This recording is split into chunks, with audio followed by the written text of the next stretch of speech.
Assalamualaikum warahmatullahi wabarakatuh. A'udzu billahi minasy syaithanir rajim. Bismillahirrahmanirrahim. Alhamdulillahirabbil alamin. Wa bihi nasta'inu ala umuri dunya waddin. Wassalatu wassalamu ala asyrafil anbiya'i wal mursalin wa imamil muttaqin wa khatamin nabiyyin Muhammadin sallallahu alaihi wasallam wa ala alihi wa ashabihi ajma'in, amma ba'd. Qala Allah ta'ala fi kitabihil karim, a'udzu billahi minasy syaithanir rajim. Ya ayyuhalladzina amanu kutiba alaikumus syiyam kama kutiba alal ladzina min qablikum la'allakum tattaqun. Wa qala Nabi sallallahu alaihi wasallam, man farikha bi dukhulir Ramadan haramallahu jasadu 'alan niran. Shadaqallahul 'aliyil 'azim wa shadaqa rasuluhu wa nabiyyuhu habibul karim. Wa nahnu 'ala dzalika minasy syahidin wa syakirin walhamdulillahi rabbil alamin. Alhamdulillah, tsumma alhamdulillah, pada pagi hari ini kita semua telah ditakdir oleh Allah mendapatkan anugerah yang agung, mengawali puasa di bulan suci Ramadan, di bulan yang penuh berkah, di bulan di mana Allah membuka semua pintu surga dan menutup pintu neraka. Dan mudah-mudahan semua amal ibadah kita di bulan suci Ramadan ini selalu diterima oleh Allah Subhanahu wa ta'ala.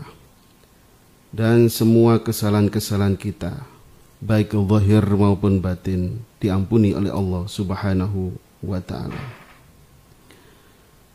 Alhamdulillah, pada pagi hari ini saya diberi kepercayaan untuk bisa membacakan sebuah kitab Fathul Qorib, yang nanti akan saya juga sadur dengan keterangan di dalam kitab-kitab yang lain, dengan harapan mudah-mudahan kita lebih memahami di dalam hukum-hukum ubudiyah, khususnya adalah puasa. Maka pada pagi hari ini saya akan bacakan kitab Bayan Ahkamis Syiyam. Mudah-mudahan kita semuanya selalu mendapatkan keberkahan dari Allah Subhanahu wa ta'ala. A'udzu billahi minasyaitonir rajim. Bismillahirrahmanirrahim. Qala musannifu rahimahullah wa nafa'ana bi ulumi fid dharain amin. A'udzu billahi minasyaitonir rajim. Bismillahirrahmanirrahim. Kitabu Bayan Ahkamis Syiyami, utawi iki ku kitab nerangake pira-pira hukume poso. Wa huwa utawi syiyam was-shaumu lan lafat shaum iku masdaroni, masdar karune. Maknahuma utawi maknane syiyam was-shaum lughatan ing dalem cara lughate, ing dalem cara bahasa iku al-imsaku, maknane ngeker. Wa syar'an lan shaum ing dalem cara makna syarae utawi istilahe iku al-imsakun, ngeker anil muftirin saking perkara kang batalaken, biniatin kelawan niat, maksusatin kang den tentuake, jami'an naharin ing dalem sekabehane rina, qabilin kang nrima li shaumi kaduwe wong kang poso, min muslimin bayane saking wong Islam, akilin kang anduweni akal, tahirin kang suci, min haidin saking haid, wan nifasin lan nifas.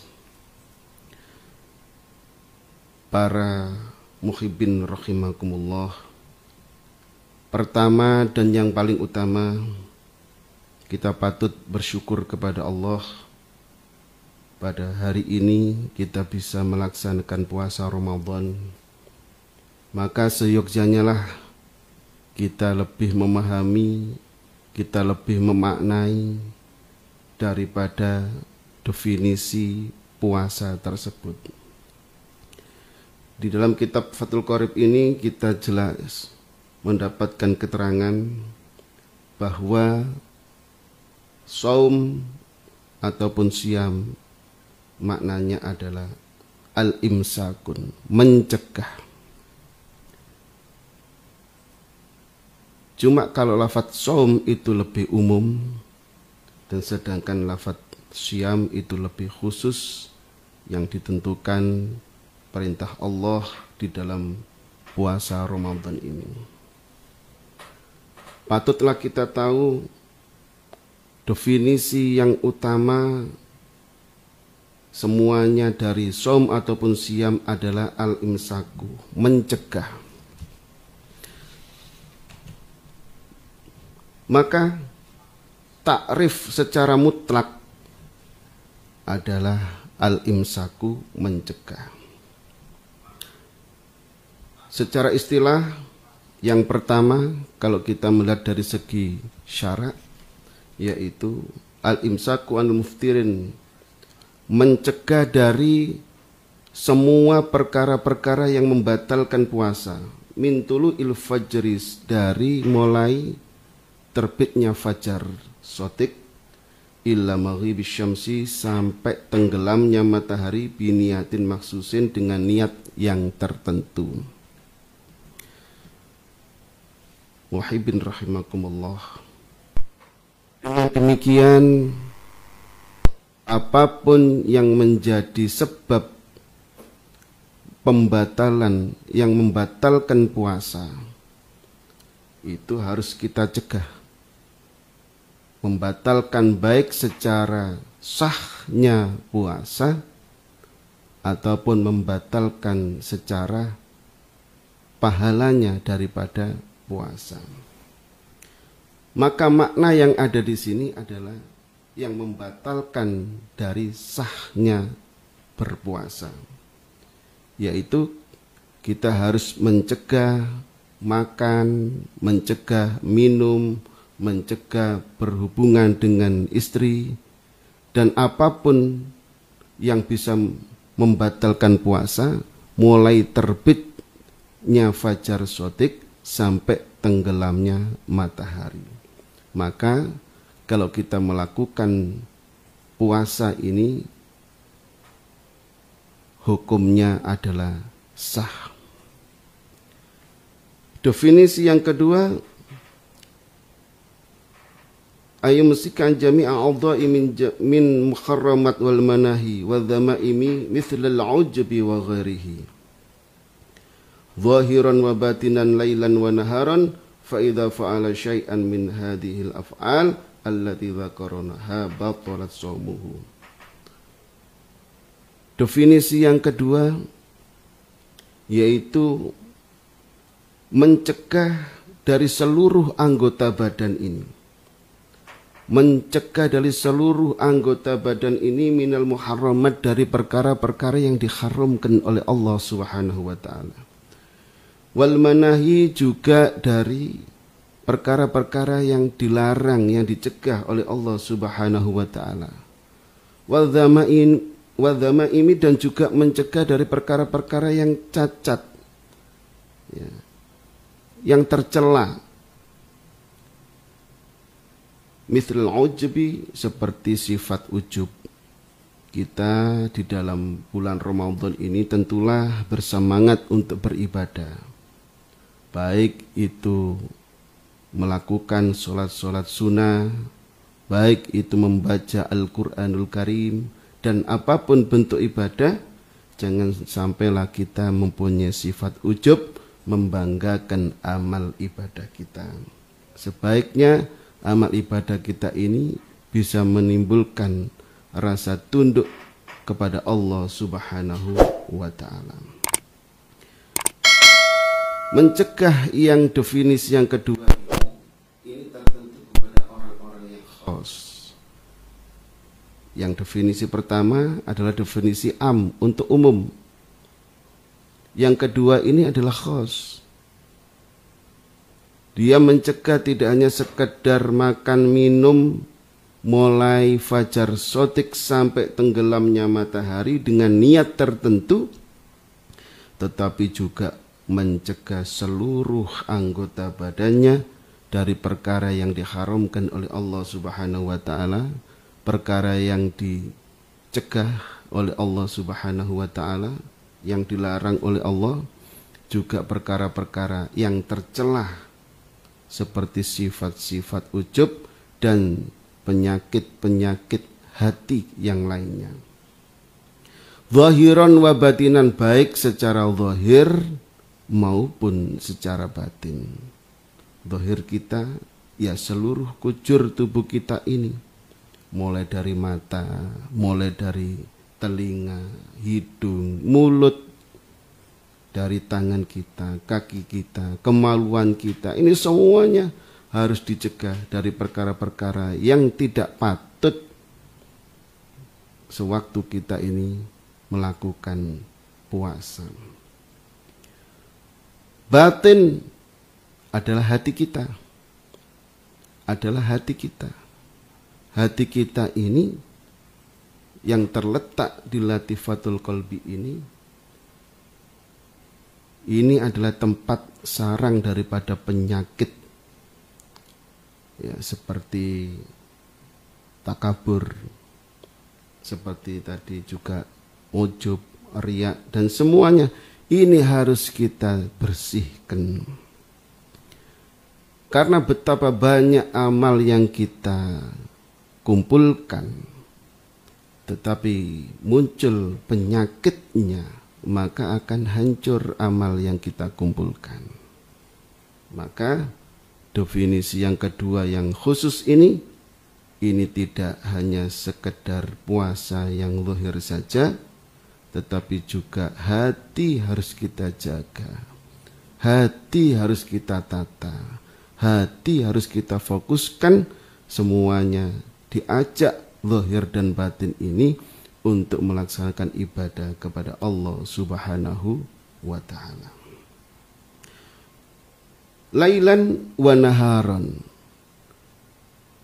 Zahir dan batin ini untuk dicegahnya tidak hanya di waktu siang hari, juga di malam hari.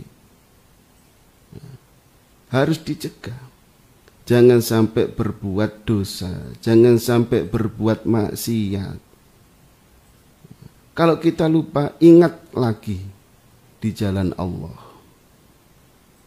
supaya puasa kita ini lebih istimewa, supaya puasa kita ini lebih bermutu, supaya kita bisa mengambil hikmah yang dalam daripada puasa ini. فَإِذَا فَعَلَ شَيْئًا مِنْ هَذِهِ الْأَفْعَالِ الَّتِي ذَكَرْنَاهَا بَطَلَ صَوْمُهُ. Kalau apa yang tadi kita katakan sampai kita melakukannya, maka batal puasanya. Sewaktu kita ujub, sewaktu kita takabur, sewaktu kita riya dan sebagainya, maka batala shaumuhu. Yang artinya batala shaumuhu di sini batal puasanya, bukan puasa syariatnya, tetapi pahala daripada puasa tersebut dia tidak mendapatkan apa-apa, sebagaimana sabda Nabi kita Muhammad sallallahu alaihi wasallam, wa rubba sha'imin laisa lahu min shaumihi ilal ju'i wal atas. Terkadang orang puasa itu tidak mendapatkan apa yang ia lakukan dari puasanya, kecuali hanya lapar dan haus saja. Nah, karena hanya mendapatkan lapar dan haus saja, maka orang tersebut hanya bersusah payah. Tetapi kalau dia tidak melakukan puasa, wah, lebih berat lagi siksanya. Maka inilah orang-orang yang ingin merasakan lezatnya berpuasa di bulan Ramadan, maka harus ditanamkan dengan baik-baik, diniati dengan baik-baik. Yang ketiga, definisi yang ketiga, imsaku fuadi mimma siwallahi ta'ala. Mencegah hati ini dari selain Allah subhanahu wa ta'ala. Wa imsaku an mahabbati musyahadati ghairillahi ta'ala. Dan mencegah dari mahabbah dan musyahadah selain Allah subhanahu wa ta'ala. Selain orang tersebut itu mencegah makan, minum dan sebagainya mulai terbit fajar sampai tenggelamnya. Tidak hanya tersebut, dia juga mencegah seluruh anggota zahir dan batinnya mulai siang juga malam hari. Orang tersebut lebih mencegah lagi secara khosul khos, yaitu mencegah hatinya jangan sampai hatinya ini ada selain Allah subhanahu wa ta'ala. Jangan sampai hatinya ini terpikat cinta selain Allah subhanahu wa ta'ala. Jangan sampai hatinya ini melihat selain Allah subhanahu wa ta'ala. Yang artinya semua nilai-nilai ibadah puasa kita ini lillahi ta'ala dengan sungguh-sungguh. Yang dituju hanyalah Allah, yang dilihat hanyalah Allah. Maka segala sesuatu aktivitas ibadahnya itu ditujukan hanya kepada Allah subhanahu wa ta'ala. Kalau kita sudah melakukan yang demikian ini, kama qala ta'ala fi hadisil qudsi al-insanu sirri wa ana sirruhu, maka orang tersebut ini dikatakan di dalam hadits qudsi, manusia yang seperti ini menjadi rahasiaku dan aku menjadi rahasianya.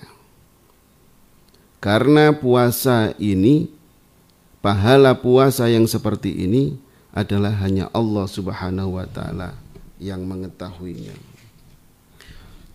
Fa idza waqa'a fi mahabbati ghairillahi ta'ala fasada shaumuhu. Ketika seseorang yang dalam fase khosul khos ini mencintai selain Allah, terpaut cintanya selain Allah, fasada shaumuhu, maka rusak puasanya.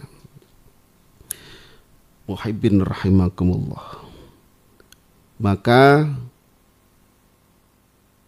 perintah puasa ini Allah kabarkan di dalam surah Al-Baqarah ayat 183.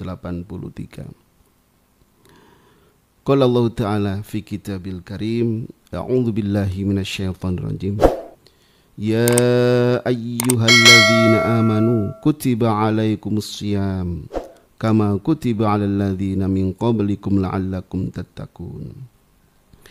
Wahai orang-orang yang beriman, diwajibkan atas kamu berpuasa sebagaimana diwajibkan atas orang-orang sebelum kamu supaya kamu menjadi orang-orang yang bertakwa. Perintah puasa ini, qad shoma Rasulullah sallallahu alaihi wasallam tis'a Ramadanan. Nabi kita berpuasa ini selama hidupnya itu selama 9 kali Ramadan. Wa waqtul fardhati furida fi sanati tsaniyatin minal hijrah. Dan waktu diwajibkan puasa ini, ayat ini turun wajib untuk melakukan puasa yaitu pada tahun kedua Hijriyah. Yang tepatnya pada hari Isnin tanggal 8 bulan Sya'ban tahun kedua Hijriyah baru ada perintah diwajibkan untuk puasa Ramadan. Kulluhuma nawaqis aitis'ata wa isrina yauman illa wahidan fakamilun. Semuanya itu Nabi kita puasa selama 9 kali Ramadan, semuanya itu ndak jangkep. Semuanya itu ndak jangkep, maksudnya kurang dari 30, yaitu 29 hari. Dan satu kali Nabi kita itu melaksanakan puasa fakamilun, sempurna, disempurnakan 30 hari, karena waktu akhir daripada Ramadan tidak melihat hilal.